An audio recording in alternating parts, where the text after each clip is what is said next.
Well, a shadow cast over the 11th annual Camp Bisco Music Festival held this past weekend in Mariaville. By the end of the weekend, at least one person had died and dozens more were sent to the hospital.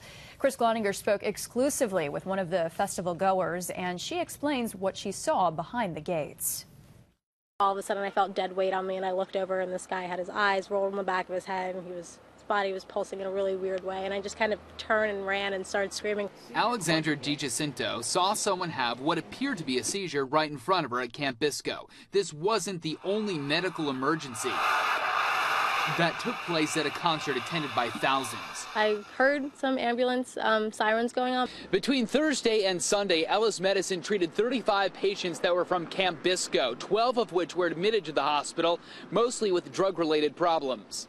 Is there open drug usage that you saw in front of you? Yes. I mean, once you kind of get in there, it happens. Last Wednesday, CBS 6 showed you the Sheriff's Department checking cars for drugs.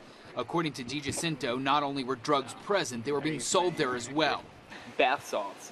Did you see? You know, I had not heard anything. It's funny that you say that. I hadn't heard anything about bath salts until I got there, and then I just heard bath salts, get your bath salts, and I have no idea what that is. State police arrested 2 concert goers in Duanesburg. The driver, Tisha Brice, was arrested with several counts of criminal possession of a controlled substance. The passenger, Joshua Dangler, was transported to Ellis Hospital and was found to be under the influence of bath salts, and he too was later arrested. Reporting in Schenectady County, Chris Gloninger, CBS 6 News. We reached out to Camp Bisco with questions about security and safety measures there, and in response, one of their representatives said, quote, "With regards to security, we drastically increased our security force, and they are all from a private security company that specializes in events.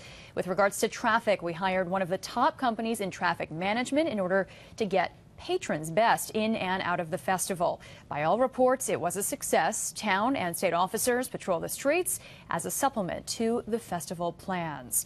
Well, Camp Bisco started with a drug-related death, and it ended with a deadly crash along the state thruway. State police now say that it was a 26-year-old woman from Maine, Alicia Makepeace, who was killed last night when she slammed into a guardrail in the median near exit 24 of the thruway.